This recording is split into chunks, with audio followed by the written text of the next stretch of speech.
ये कहानी है मैगोट मैन और उसकी 11 साल की बेटी सारा की। मैगोट मैन का हाल में ही तलाक हुआ है और इसलिए वो अपनी 11 साल की बेटी के साथ न्यूयॉर्क में एक घर खरीदने के लिए आती है और एक एजेंट उसे घर दिखाता है और ये घर बहुत ही शानदार होता है क्योंकि इसका जो पिछला मालिक होता है जो अब इस दुनिया में नहीं है वो बहुत ही अमीर था और इसलिए उसने इस शानदार घर को बनाया होता है। और इस घर में एक रूम होता है छोटा सा और इस रूम का नाम होता है पैनिक रूम। और ये रूम इसलिए बनवाया होता है कि कभी मुश्किल वक्त में जब अपनी सुरक्षा करनी हो तो इंसान इस रूम के अंदर आकर सुरक्षित रह सके। यहाँ पर बहुत सारे टीवी होते हैं जो घर के सारे सीसीटीवी कैमरा से कनेक्टेड होते हैं, यानी कि यहाँ से आप घर के कोने कोने को देख सकते हो। और इसे चारों तरफ से मोटी स्टील से बना होता है, यानी कि दीवार तोड़कर कोई भी अंदर नहीं आ सकता। इसे हम एक तरह का खुफिया कमरा बोल सकते हैं। अक्सर अमीर लोग अपने घरों में इस तरह के खुफिया कमरा बनवाते हैं। अब मैगोट मैन को ये घर बहुत पसंद आता है और वो इस घर को खरीद लेती है और अपने 11 साल की बेटी सारा के साथ यहाँ पर शिफ्ट हो जाती है। और जिस दिन ये यहाँ पर शिफ्ट होती है उसी रात को मैग सारे कैमरा को ऑन करती है और इन सब के मॉनिटर होते हैं पैनिक रूम के अंदर। पैनिक रूम के अंदर एक फोन भी होता है और उस फोन का लाइन बाकी सभी फोन के साथ कनेक्टेड नहीं होती ताकि कोई भी उसे बाहर से बंद ना कर सके, लेकिन वो उस फोन की लाइन को एक्टिवेट नहीं करवाती। अब ये माँ और बेटी दोनों रात को सो जाती, तभी रात को ये दिखाते हैं कि इनके घर के बाहर कुछ लोग खड़े होते हैं और वो इनके घर के अंदर घुसने की कोशिश कर रहे होते हैं, लेकिन उनसे दरवाजा नहीं खुलता है क्योंकि दरवाजे अंदर से बंद है। तभी इनमें से एक जिसका नाम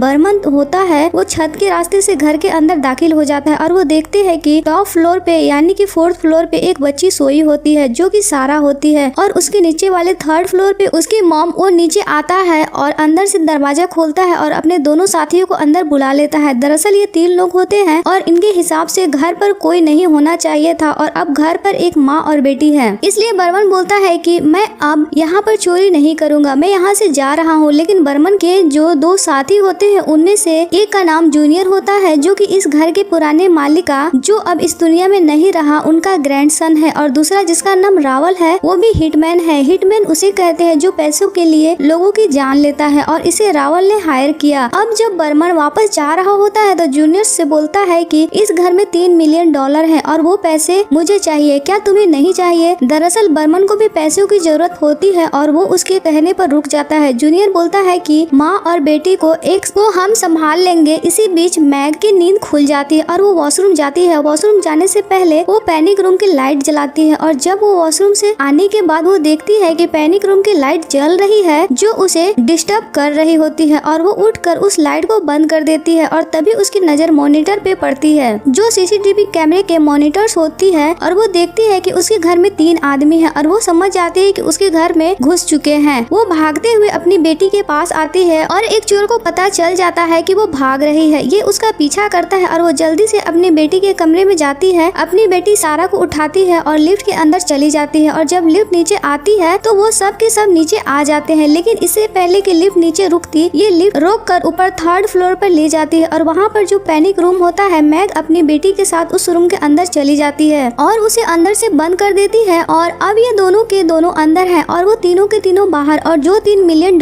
है वो उसी पैनिक रूम के अंदर है और इन्हें किसी भी कीमत पर उस रूम को खोलना होगा। मैग अंदर से किसी से भी कनेक्ट नहीं कर सकती क्योंकि उसका मोबाइल बाहर कमरे में छूट गया और अंदर जो फोन है उसने उसे एक्टिवेट नहीं करवाया होता है। वहीं बाहर इन तीनों में जो रावल होता है जो कि हिटमैन है वो बोलता है कहीं उसने पुलिस को फोन कर दिया तो बर्मन बोलता है कि अंदर का फोन भी डीएक्टिवेट है, अगर उसने उसे एक्टिवेट करवाया होता तो हमारी कंपनी में इसके लिए उसने कॉल किया होता। दरअसल बर्मन ने ही इस पैनिक रूम को बनवाया है इसलिए वो इसके बारे में सब कुछ जानता है। तभी अंदर पैनिक रूम में मैग देखती है कि वहाँ पर एक स्पीकर का बटन होता है, यानी उसे दबाने के बाद ये जो भी बोलेगी पूरे घर में आवाज आएगी और वो स्पीकर में बोलती है कि मैंने पुलिस को फोन कर दिया है, वे कभी भी यहाँ पर आती होगी। लेकिन बर्मन इशारे से बोलता है कि तुम पुलिस को फोन नहीं कर सकती। वो हैरान होती है कि उसे ये बात कैसे पता। मैग बोलती है कि तुम्हें जो चाहिए लो और यहाँ से दफा हो जाओ। जूनियर एक पेपर में लिख कर बताता है कि जो हमें चाहिए उस कमरे में जिस कमरे में तुम हो यानी कि पैनिक रूम में। मैग बोलती है कि हम बाहर नहीं आएंगे और तुम्हें भी अंदर नहीं आने देंगे, तुम सब निकल जाओ मेरे घर से। जूनियर एक पेपर में लिखता है कि वी विल लेट यू, लेकिन मैग भी बोलती है कि हम चोरों पर विश्वास नहीं करते। दरअसल ये लिख कर इसलिए बता रहे होते हैं क्योंकि ये उन तक अपनी आवाज नहीं पहुंचा सकते, इसलिए ये जो भी बोलना चाहते हैं वो एक पेपर पे लिख कर उसे कैमरे के सामने कर देते हैं। अब जूनियर बर्मन से पूछता है कि ये बताओ कि हम अंदर कैसे आ सकते हैं। बर्मन बोलता है कि अंदर हम नहीं जा सकते, मैं पिछले 12 सालों से ऐसे कमरे बना रहा हूँ और अंदर जाने का कोई रास्ता नहीं है। हम अंदर तभी जा सकते हैं जब अंदर से दरवाजा खुलेगा। और इसके बाद ये तीनों घर के सारे दरवाजे सील कर देते हैं ताकि ये दोनों माँ बेटी यहाँ से बाहर ना जा पाए। और जूनियर और रावल 3rd फ्लोर से यानी कि उस पैनिक रूम के नीचे से छत को तोड़ना शुरू कर देते हैं ताकि नीचे से चढ़ कर के ऊपर जाए। बर्मन बोलता है कि इस रूम को मैंने बनाया है, तुम कितनी कोशिश कर लो यहाँ से कभी भी तुमको ऊपर नहीं जा सकते। और ऐसा ही होता है। वो थोड़ा सा वाल तोड़ते हैं तो ऊपर स्टील की एक परत आ जाती है और ये उसको नहीं तोड़ सकते। लेकिन तभी बर्मन के दिमाग में एक आइडिया आता है। वहाँ पर एक सिलेंडर होता है और वो उस सिलेंडर की गैस को उस कमरे में जहाँ पर ये माँ बेटी है अंदर छोड़ना शुरू करते हैं ताकि इनका दम घुटे और ये दरवाजा खोलकर बाहर आ जाए। अब जब अंदर गैस फैलना शुरू होता है तो मैग अपनी बेटी सारा को जमीन पर लेटने के लिए एक लाइटर होती है, वो उस लाइटर को उस तरफ ले जाती है जहाँ से गैस आ रही होती है और अपने आप को और अपनी बेटी को फायर प्रूफ चादर से ढक लेती है ताकि इन्हें आग नहीं लगे। और ये लाइटर जलाती है और तभी एक जोरदार ब्लास्ट होता है और बाहर जूनियर जो सिलेंडर से गैस अंदर डाल रहा होता है वो 2nd डिग्री तक जल जाता है। इस बात से जूनियर को बहुत गुस्सा आता है और वो कहता है कि अब मैं तुम्हें नहीं छोड़ूंगा। वहीं अंदर सारा को एक टॉर्च मिलती है और वहाँ पर एक छोटा सा छेद भी होता है और उस छेद से वो टॉर्च को क्लिक करती है यानी कि जलाती है और बुझाती है। सामने जो घर होता है वहाँ पर एक आदमी सो रहा होता है और वो इनके टॉर्च के ब्लिंक करने से उठ जाता है और ये दोनों जोर जोर से चिल्लाना शुरू कर देती है ताकि इनकी आवाज उस तक पहुँचे। लेकिन इनकी आवाज उस तक नहीं पहुँचती और वो अपनी खिड़कियों पर पर्दे लगा देता है और इनकी उम्मीद टूट जाती है। वहीं ये जो तीनों बाहर होते हैं वो नीचे चले जाते हैं और आपस में लड़ रहे होते हैं और सारा और उसकी मॉम देखती है कि वो सब के सब नीचे हैं। अब सारा की मॉम मैग का फोन इसी कमरे के बाहर होता है और वो दरवाजा खोलकर बाहर जाती है क्योंकि तीनों के तीनों नीचे हैं और ये उन सबको देख सकती है और वो अपना फोन खोजती है। उसका फोन बेड के नीचे होता है और उसे निकालने की कोशिश करती है, तभी उसका हाथ लगकर वहाँ पर लैंप गिर जाता है और जब वो तीनों नीचे लैंप की आवाज सुनते हैं तो भागते हुए ऊपर आते हैं क्योंकि वो समझ जाती है कि कमरे से कोई बाहर निकला है। लेकिन इससे पहले कि वो वहाँ पर पहुँचती सारा की मॉम उस सेल फोन को लेकर अंदर चली जाती है और ये तीनों परेशान होते हैं कि वो बाहर से क्या लेकर गई। तभी वो चार्जर देखते हैं, वो समझ जाते हैं कि वो अपना सेलफोन अंदर लेकर गई है। लेकिन बर्मन बोलता है कि उसका कोई फायदा नहीं है, अंदर कवरेज नहीं आ सकता और होता भी ऐसा ही है। मैग अंदर से फोन करने की कोशिश करती है लेकिन वहाँ पर कवरेज नहीं होता, इसलिए वो किसी को फोन नहीं कर पाती। लेकिन उसके दिमाग में एक आइडिया आता है। वो अपनी बेटी को बोलती है कि मैंने यहाँ की फोन लाइन चालू नहीं की थी लेकिन बाकी घर के फोन की लाइन चालू है और अगर हमें एक बार मेन लाइन मिल जाए तो हमें यहाँ के फोन को उस लाइन से कनेक्ट करके हम किसी को भी कॉल कर सकते हैं। और वहाँ पर लाइन ढूंढने की कोशिश करने लगती है। तभी वहाँ जो बर्मन होता है उसे एहसास होता है कि अंदर कुछ हो रहा है और वो समझ जाता है कि ये फोन की लाइन को ढूंढ रही है। अब मैग को फोन लाइन मिल जाती है और वो फोन जो यहाँ पर होता है वो उस फोन को उस लाइन से कनेक्ट कर देती है और लाइन कनेक्ट करने के बाद वो अपने एक्स हस्बैंड को कॉल करती है जिसका नाम स्टीफन होता है। वो बोलती है कि हमारे घर में कोई घुस आया है, हमारी जान खतरे में है और इससे आगे वो बात कर ही रही होती है कि बाहर से वो तीनों उस लाइन को डिस्कनेक्ट कर देते हैं। अब इन तीनों में बाहर जो जूनियर होता है वो इन सब चीजों से परेशान हो चुका है क्योंकि वो जल भी चुका है और वो यहाँ से जाने का तय करते हैं। वो और ये कहता है कि मैं यहाँ से जा रहा हूँ और जाने से पहले उसके मुंह से ये भी निकल जाता है कि यहाँ पर $3 मिलियन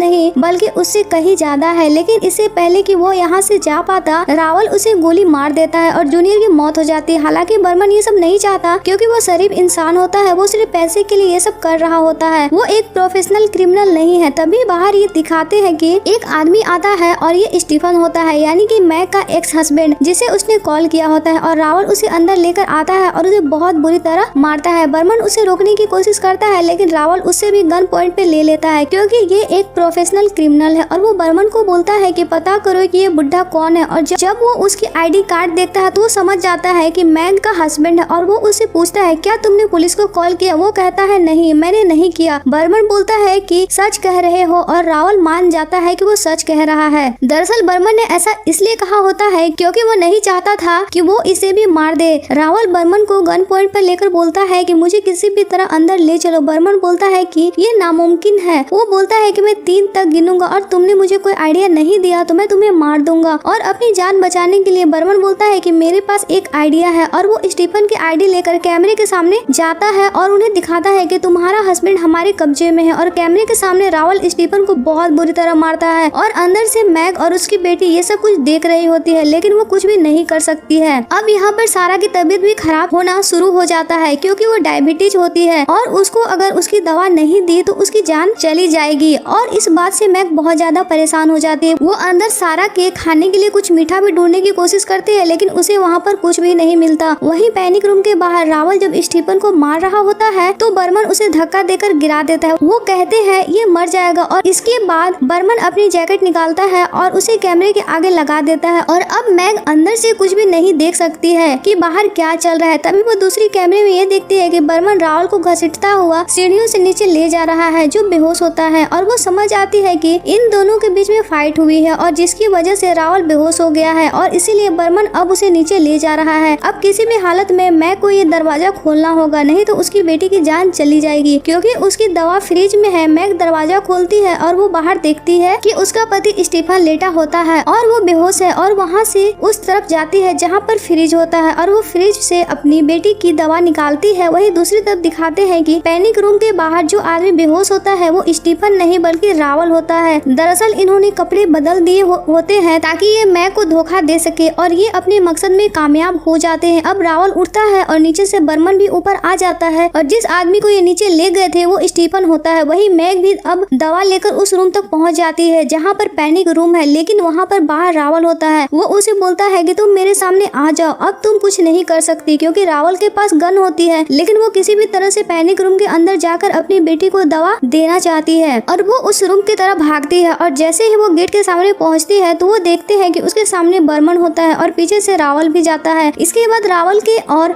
मैग के बीच में हाथापाई होती है और उसकी हाथ से उसकी बेटी की दवा गिर जाती है। वो रावल को दूर फेंकती है और अपनी बेटी की दवा को उठा लेती है लेकिन तब तक रावल पैनिक रूम के अंदर चला जाता है और बर्मन भी अंदर होता है और वो दरवाजे को बंद कर देता है। लेकिन इससे पहले कि दरवाजा बंद होता मैग अपनी बेटी की दवा दरवाजे के अंदर फेंक देती है। लेकिन यहाँ पर दरवाजा बंद करने की जल्दबाजी में रावल की उंगलियां दरवाजे के अंदर फंस जाती है और वो दर्द से कराना शुरू कर देता है। बर्मन बोलता है कि हम दरवाजा नहीं खोल सकते, बाहर मैग के पास गन है, वो हमें मार देगी। मैग जब ये बात सुनती है तो गन खोजती है और उसे गन मिल जाती है और वो वहाँ पर एक स्पीकर के थ्रू बोलती है कि अंदर मेरी बेटी बीमार है और अगर मैंने उसे इंजेक्शन नहीं दिया तो उसकी जान चली जाएगी और अगर उसे कुछ हो गया तो मैं तुम दोनों को मार दूंगी। बर्मन बोलता है कि अगर हमने दरवाजा खोला तो तुम हमें मार दोगे। मैग बोलती है तुम मेरी बेटी को इंजेक्शन लगा दो। बर्मन बोलता है कि ठीक है, तुम अपनी गन नीचे फेंक दो और नीचे चली जाओ तो मैं तुम्हारी बेटी को इंजेक्शन लगा दूंगा। और वो ऐसे ही करती है लेकिन वो अपनी गन नहीं फेंकती, वो नीचे चली जाती है और बर्मन कैमरा में सब कुछ देख लेता है। इसके बाद वो दरवाजा खोलता है और रावल का हाथ वहाँ से छुड़ाता है। रावल के हाथ दर्द से कराह रहा है और इसके बाद वो सारा को इंजेक्शन देता है। बर्मन सारा को बताता है कि मेरा भी एक बच्चा है और उसी की वजह से मैं इस चोरी में शामिल हूँ। बर्मन दरअसल किसी को नुकसान नहीं पहुँचाना चाहता है, वह एक अच्छा इंसान है। वही रावल स्पीकर में बोलता है कि अगर तुमने यहाँ से बाहर जाने की कोशिश की या पुलिस को अंदर बुलाने की कोशिश की तो मैं तुम्हारी बेटी को यहाँ से मार दूंगा। और तभी दरवाजे पर कोई आता है और जब मैग दरवाजा खोलती है तो वहाँ पर पुलिस होती है लेकिन वो पुलिस को वहाँ से जाने के लिए कहती है। वो कहती है घर में सब कुछ ठीक है। दरअसल पुलिस को स्टीफन ने कॉल किया होता है लेकिन वो पुलिस को कन्विंस कर देती है कि घर पे सब कुछ ठीक है। हालांकि पुलिस उसे ये भी बोलती है कि अगर अंदर में कोई है तो हमें आंख झुकाकर इशारा कर दो, लेकिन मैग ऐसा नहीं करती क्योंकि उसकी बेटी की जान खतरे में है। इसके बाद पुलिस वहाँ से चली जाती है और मैग अंदर आती है और घर में जितने भी कैमरा होती है वो सब के सब कैमरा को तोड़ देती है। वही दूसरी तरफ बर्मन पैनिक रूम में उस तिजोरी तोड़ देती जिसके अंदर बरार बॉन्ड्स होते हैं और ये $3 मिलियन